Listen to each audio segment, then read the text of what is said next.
the sex industry and all this crazy 50 Shades of Gender identity bullshit that's going on right now.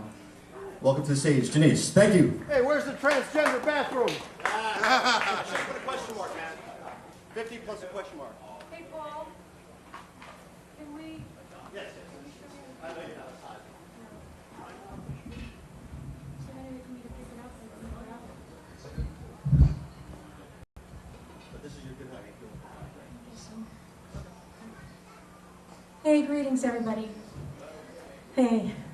So I want to talk about a topic that's probably going to be a little bit difficult for most people to hear today because it's a deeply spiritual topic.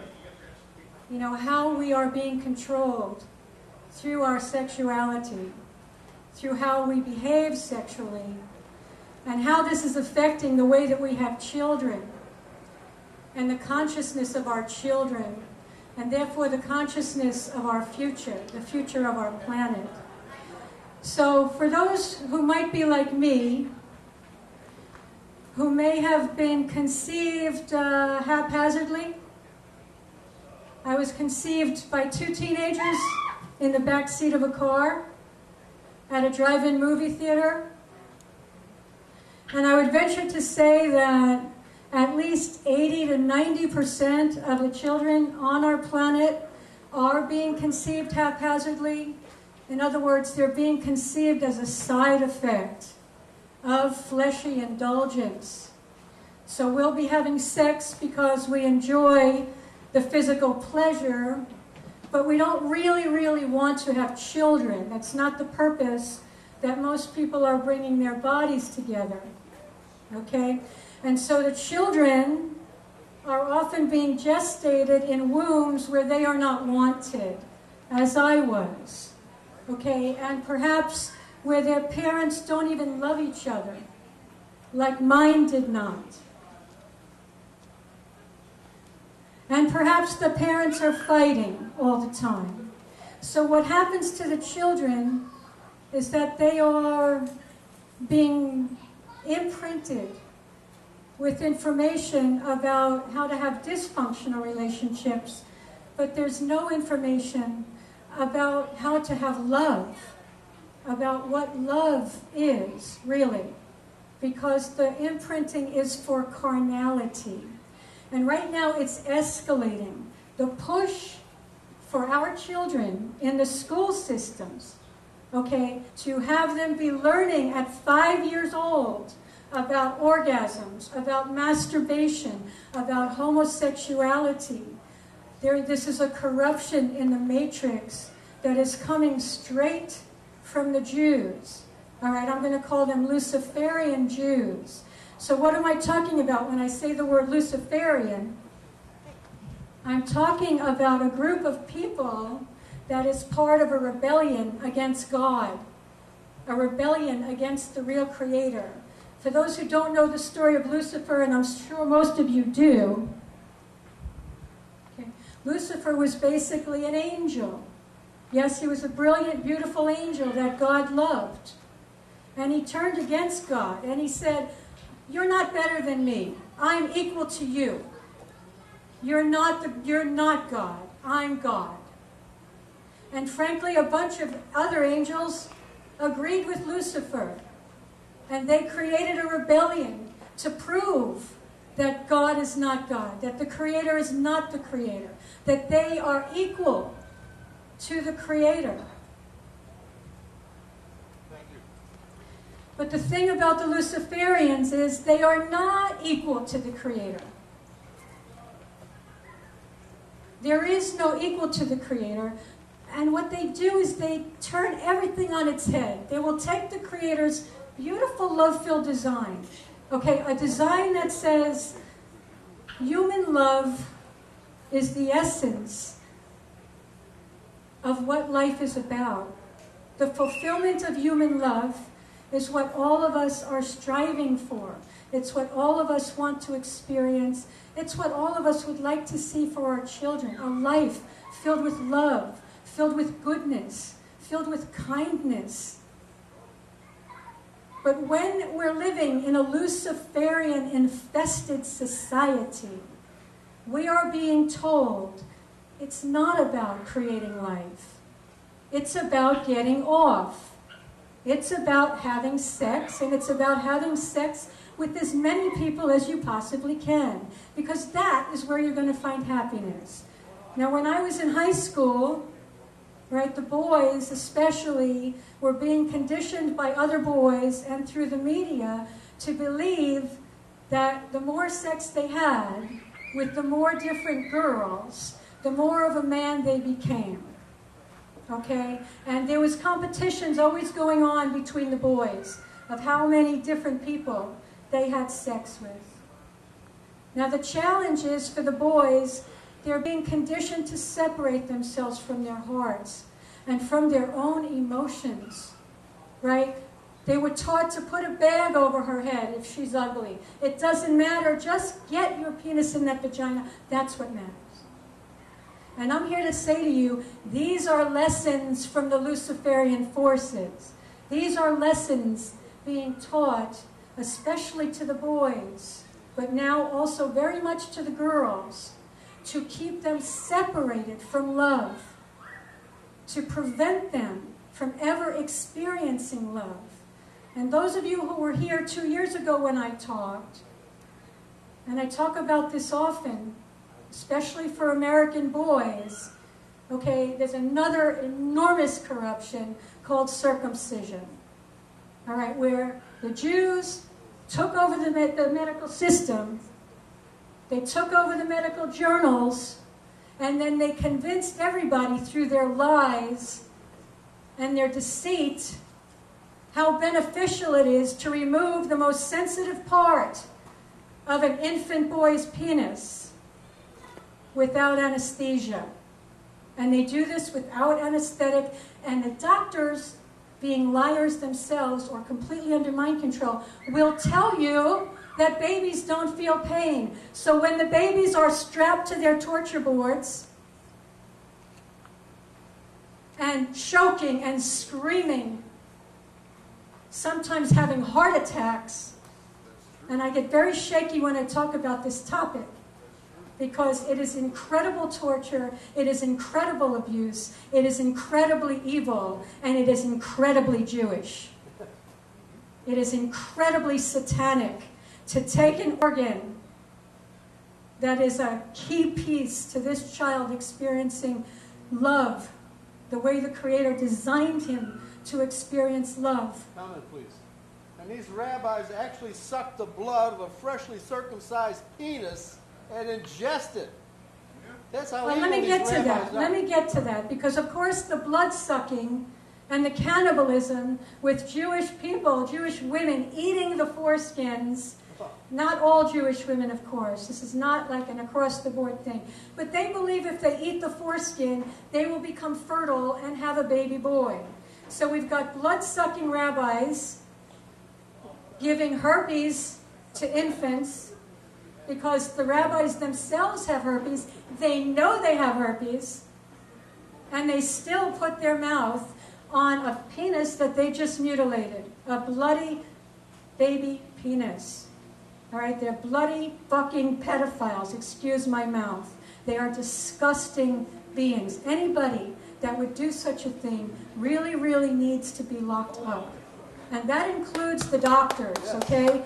The doctors that are strapping these infants to boards. Literally, these babies are strapped, okay? Their arms are strapped, their legs are strapped. They cannot move anything but their heads back and forth as they're being sexually tortured. And that foreskin is designed so that when it meets with the vaginal wall, it will trigger the male brain to produce chemicals of love and bonding. Okay, so without the foreskin, there's a major corruption that's happened. Okay, and the betrayal that's in the psyche of those baby boys that are destined to become men. The betrayal of the parents, and especially the mother. The mother is going to be the target for not protecting her baby. Okay?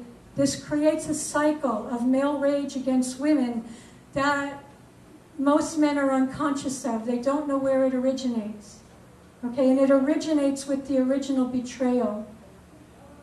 Now, anybody that's had a child, a male child, and had him circumcised is not to be blamed, although they need to understand what's been done, okay, because they're under mind control. If you hand your infant, a newborn infant, to people that you don't know and say, yes, alter his penis, obviously there's something mentally not right, because you haven't asked a single question about what this is. So the mind control runs very deep. And then it hurts when somebody like me comes along and is attempting to break that mind control in an effort to protect the future children. All right, it's very painful. And I want to stress that I'm sorry.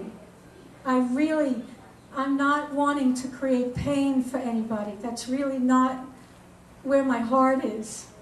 On the contrary, I'm trying to save people from experiencing so much pain. The pain that I've had most of my life, for example, of being imprinted with lessons only in dysfunctional relationships because my parents didn't have a healthy relationship. There was no love. The love was carnal. The love was carnal-based, and there's a difference. If I asked the community here, how many people have ever experienced authentic human love, I wonder to myself if people actually know what that feels like. Because most of us are drawn to each other based on physical appearance. Yes, and based on a sexual desire to want to be with that person. But actually manifesting someone with whom you can look in their eyes, simply look in their eyes, and your brain activates and your whole system floods with oxytocin and serotonin and dopamine and all of these neurochemicals of love, and it's massive. It is massively physical. It's physiological. It's an embodied experience of love. And it's different than an orgasm. An orgasm is a very stunted and fleeting physical thing.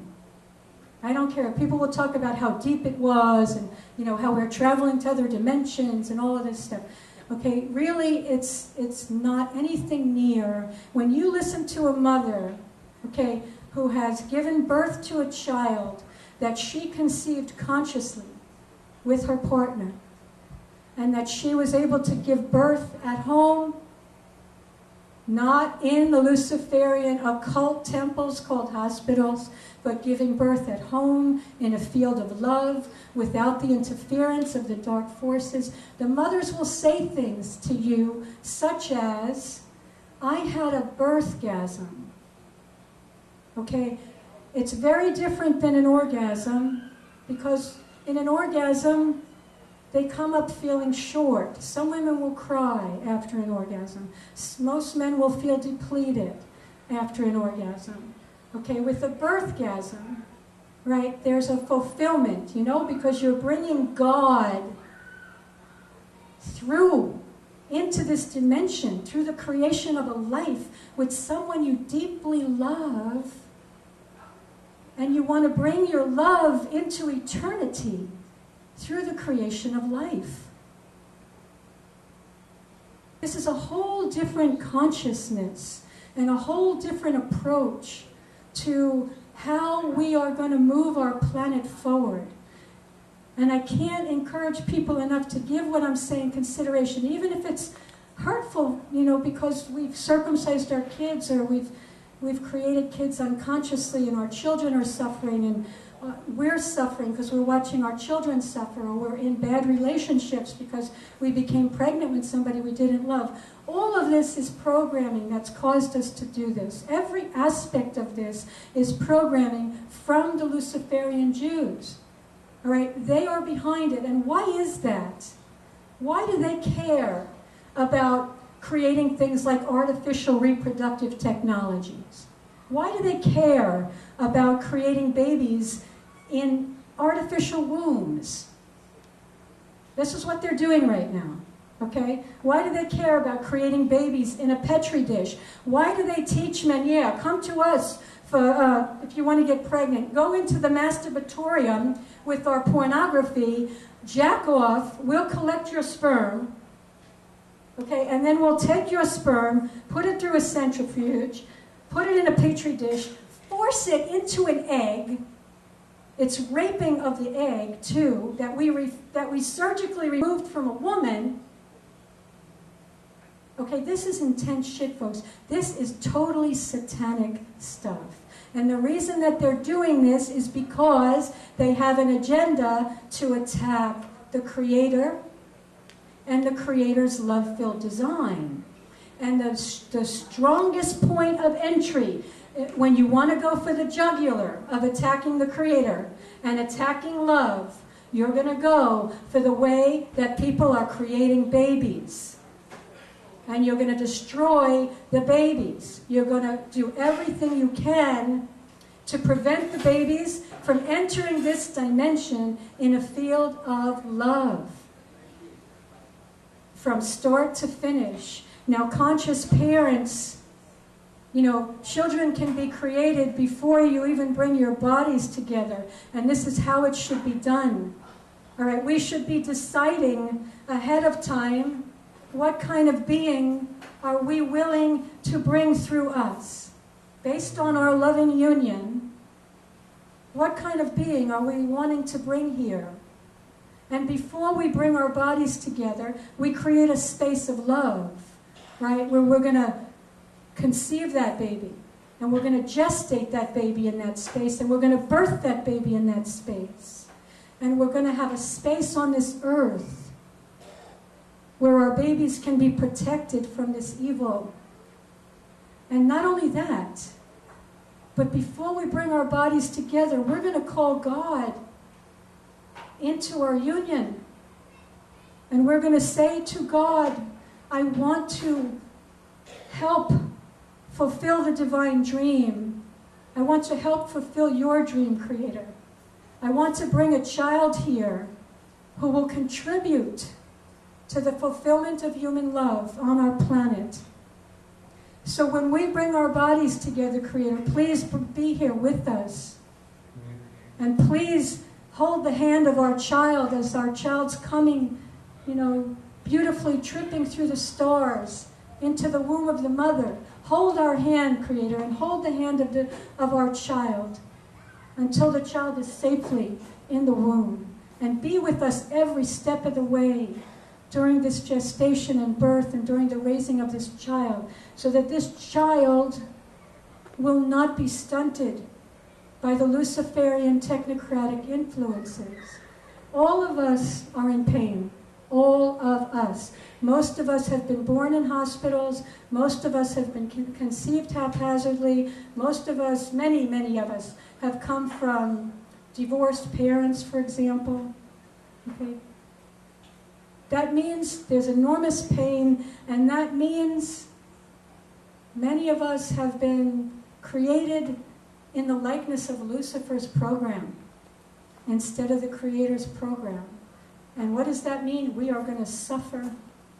We're going to hurt for most of our life.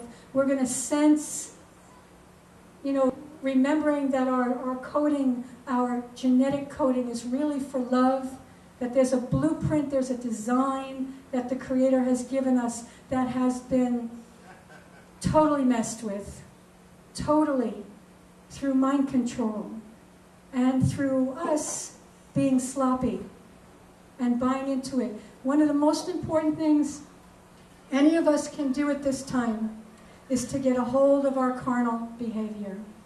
And this is more important than anything, especially for young people of childbearing age, and to help our children deprogram from what the schools are teaching them, from what the media is teaching them, from what the music industry is teaching them, because everywhere you look, these kids are surrounded by messages: have sex, have sex, have sex. Here, put on this condom, and then it's okay. Have safe sex.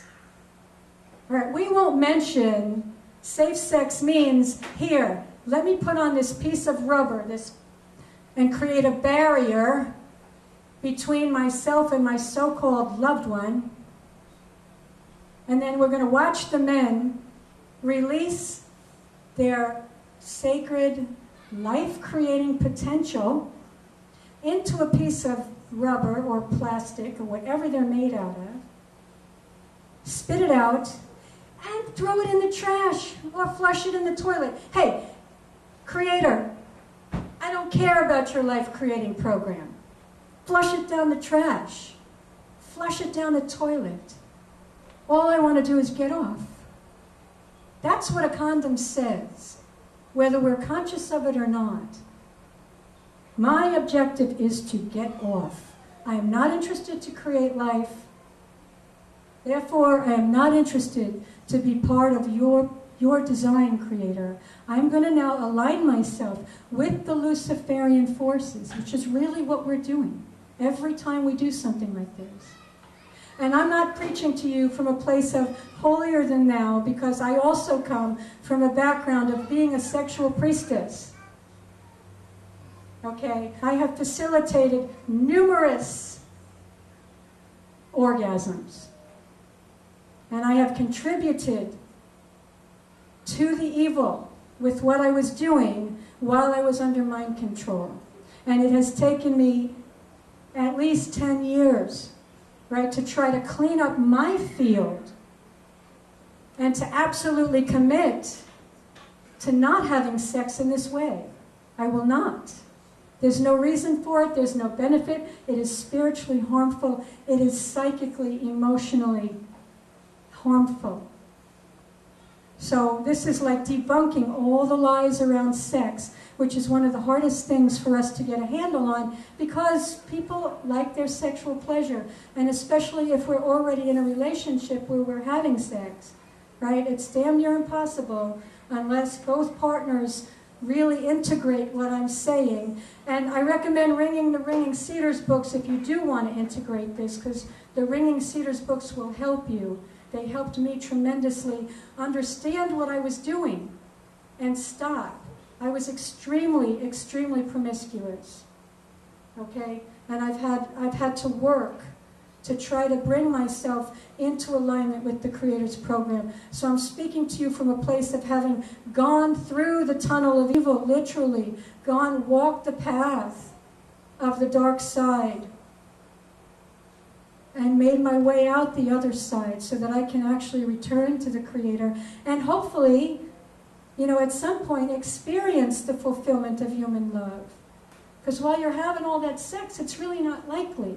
In fact, if you're having sex without really loving people, all right, every time you do that, you're going to get further away from experiencing the real deal. And that's the truth. So why aren't we telling our teenage boys this information? Why are they being taught the exact opposite? Why are they being circumcised? And why are the girls now being taught to act like strippers when they're 8 years old? This is all Jewish, folks. Every aspect of this. As you know, the Talmud says it's okay for them to have sex with 3-year-olds. And so normalizing pedophilia is what it's all about. Okay, making sure that they get their hands on the children and that they destroy the innocence of the children and the purity of the children and the possibility for the children to experience the fulfillment of love. This is their game. And we have to pull ourselves out of it and also encourage the Jewish people themselves, who are deeply infested in an incestuous, child-raping, infant-torturing, genital-mutilating, human and animal sacrificing, land-stealing. It's a genocidal, satanic cult. That's what Judaism is. And everything they put their hands in turns itself to the dark side, because they worship Lucifer, because this is who they are. This is what they are. I don't think all Jewish people are aware of that, but all Jewish people are programmed. Okay, if they're handing their babies over to be cut genitally, They're programmed, and so are we. And God, do our children need protection? And for the men especially, this is so important for the men to understand how they've been harmed, because if they don't understand it, very often they'll demand that it happens to their children and their grandchildren, and thereby pass on the trauma so that it becomes intergenerational.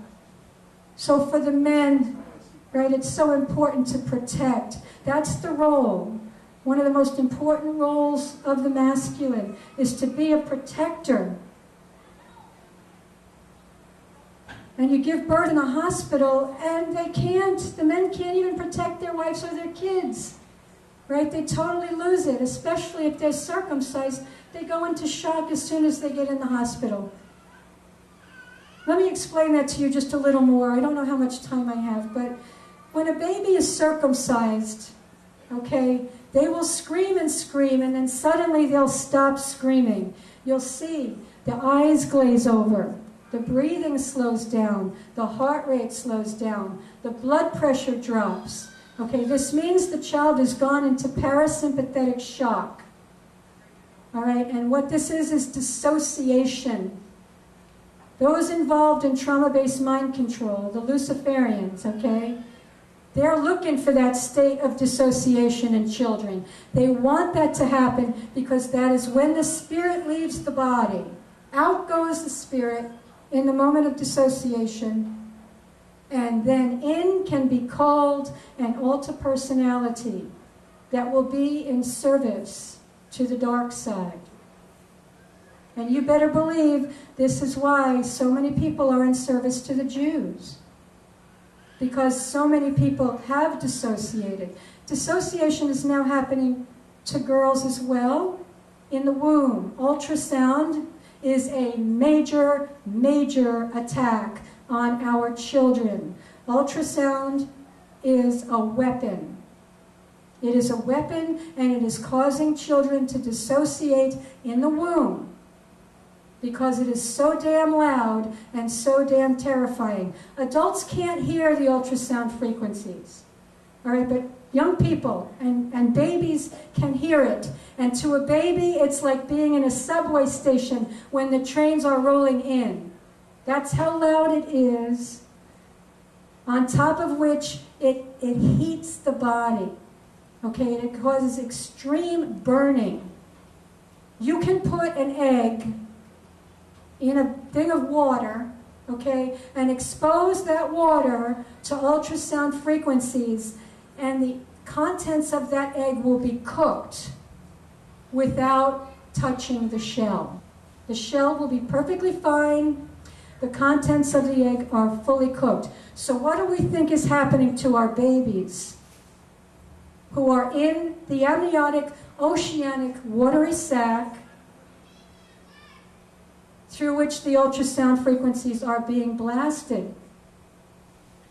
Do we think that maybe babies are being born with what looks like an okay shell, a normal body, but that their contents, that their organs, that their genetics, that their reproductive system is being altered? Did you know that if you expose the adult male scrotum to 2 15-minute blasts of ultrasound, it will stop sperm production? Okay, they're using it to create infertility, or as a form of contraception for men. What do we think is happening to the baby boys as their genitals are developing and the doctors are there with their ultrasound transducer blasting it at the genitals to see if it's a boy or a girl? What's happening?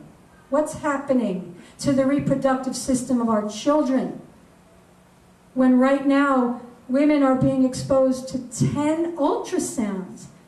10 to 17 is a number that I've heard for a normal, low-risk pregnancy. And I'm telling you, folks, it disrupts our genetics. It disrupts brain development, especially cortical development. Now, the cortex is the part of our brain that allows us to communicate with the divine mind.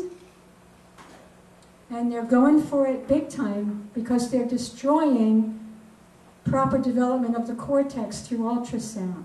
So the attack on our children is very, very serious. It's massive, and it's happening through the medical system. It's happening through what we call prenatal care, and it's happening through what we call hospital birth. When I was born, my mother was given a drug. They called it twilight sleep. Anybody here familiar with the concept of twilight sleep? Basically, it's a mixture of Demerol, which is an opiate drug, and scopolamine. Scopolamine, they call it devil's breath, because anybody that induces scopolamine, that takes it into their bodies, will do whatever you tell them. They'll empty out their bank accounts if you tell them to, and they won't remember. They'll forget everything. All right, so I was born on these drugs. My mother was put in twilight sleep. She was completely not present. And it's only gotten worse since I was born in 1958. Scopolamine is a drug that is constantly used in trauma-based mind control to create amnesia and compliance. And it is being used, of course, in hospital birth. And these damn opiates, the Pitocin, which is supposed to speed up labor or induce labor, because they're inducing over 1/3, forcing a baby out of the womb before it's ready to be born. Good job, guys.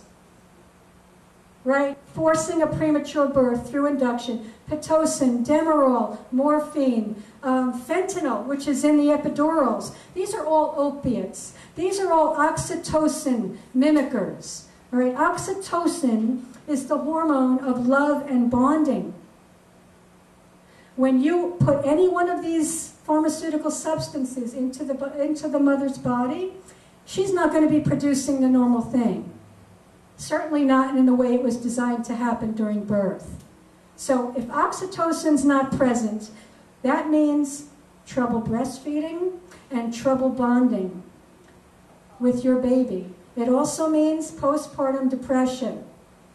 If you allow any of these drugs into your system, you and your baby are in danger, because for baby, any of these drugs means baby's oxytocin receptor sites are going to be damaged for life. And do you know what that means? Opioid addictions later in life, because these kids cannot produce natural oxytocin the way they're supposed to because of what was done to them at their birth. So they're going to be reaching for the pharmaceuticals, oxycodone, heroin, whatever they can get their hands on. And they're going to become addicted because it is only through the synthetic substitutes that they can experience well-being. You have a question? Can you come up here?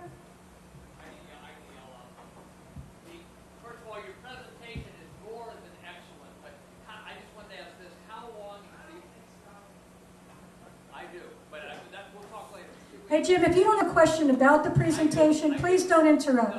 If you're asking me how long it's going to go, I don't know. No, I want to ask one question. How long has ultrasound been around? Ultrasound has been around. It's been regularly done since the 1980s. It was created as a weapon in the early 1900s as a naval weapon, right? They were using it to detect submarines because they could blast these frequencies through the water, and it would bounce back images. Okay, but they knew 100 years ago when fish swim through the ultrasound, the fish explode. They've known for 100 years how damaging this technology is. I'm writing a book about this now. All right, they know that it is radiation. They call it non-ionizing radiation. I don't want to get too deep into this topic, but the majority of us have no idea what radiation is to begin with. And what man-made radiation is, it involves atom-smashing machines and the destruction of the basic building blocks of life. And as the atoms are smashed and the nucleus is moved out of its orbit, okay, there's a desperation on the part of the pieces of the atom to try to put itself back together, just like every one of us is desperately trying to put ourselves back together. And it is that energy, the intensity of the atom trying to put itself back together, that causes man-made radiation, which is very, very different than the radiation that the Creator has provided for us, such as that coming from the sun, which is extremely beneficial, deeply healing, transmitting all kinds of information and beneficial things to us. Okay, they will tell you that natural radiation is a problem also, because they're trying to convolute the fact that all of the problems are caused by man-made radiation, and that the medical system is the #1 source, the #1 problem of causing cancer, genetic diseases, all kinds of problems with their radiation. But so they'll tell you, don't go in the sun, because natural radiation is a problem. They'll tell you radon is a problem, right? The natural radiation that's coming from the earth and the rocks. But radon is only a problem if it's in a technocratic building and it starts to build up. Otherwise, all over Europe, you can go to radon spas for healing. Okay, you can go to natural spots on the earth with this high levels of radon and get yourself healed, because this is the Creator's program.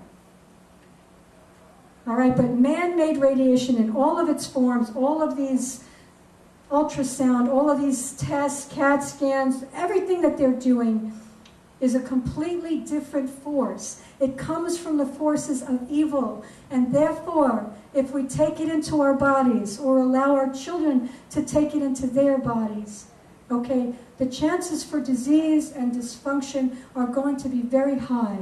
And of course, the more you expose yourself or your children to it, the more damage is going to happen.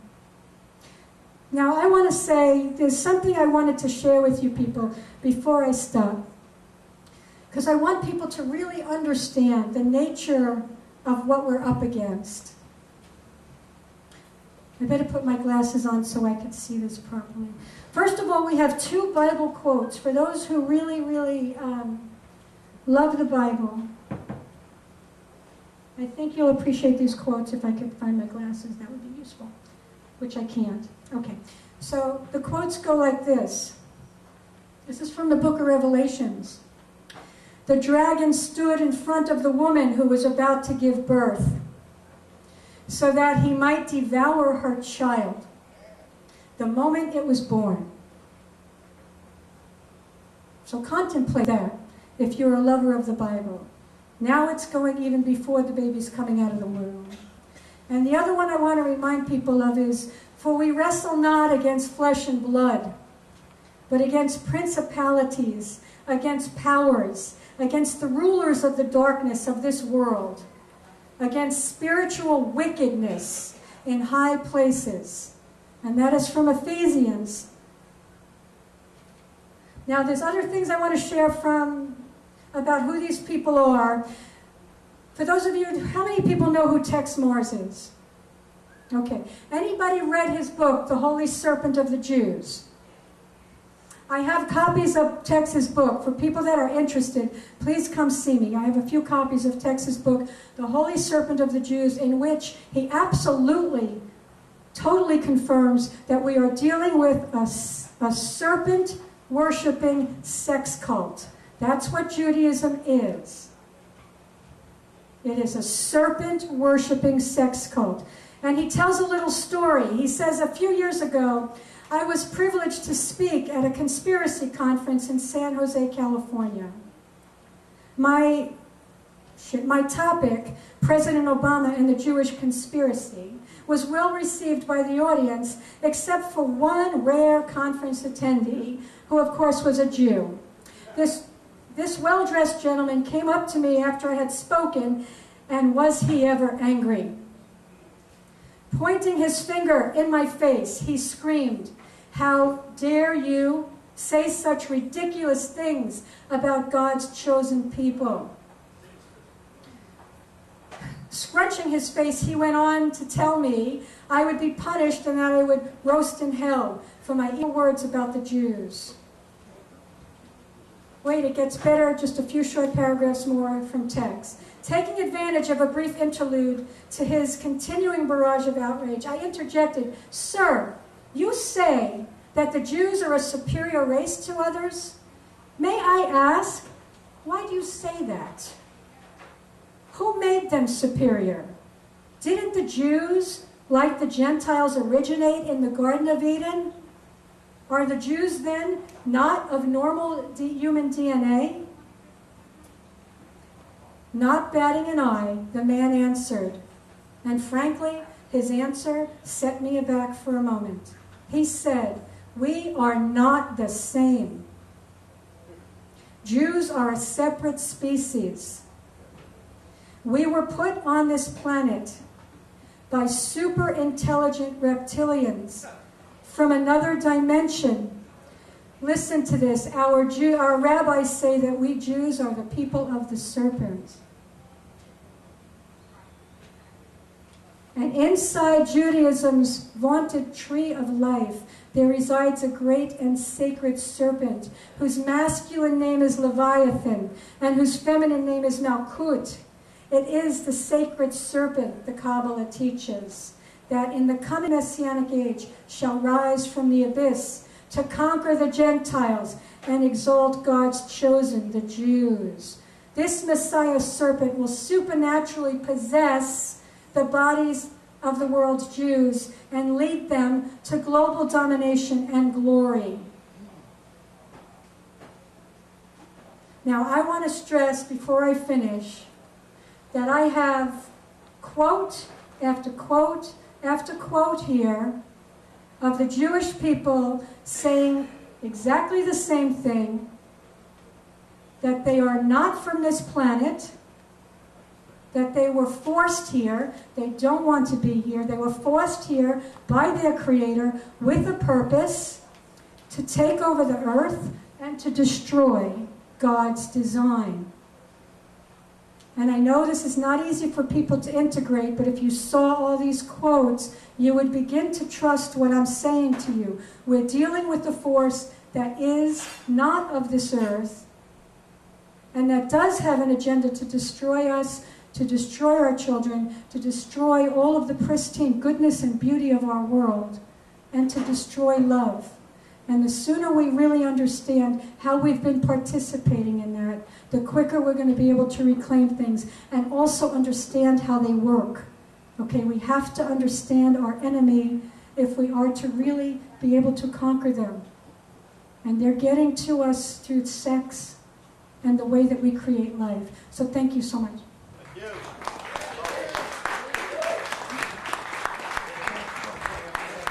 you. Janice Barcelo, give it up. Okay, do you guys hear this on the communist media? Any of this? Anytime, anywhere? I mean, this is stuff that they should be informing us of. Isn't that what the vanguard watchdog presses is supposed to be? No, they cover for the tribe because it's their brothers and cousins and everything else.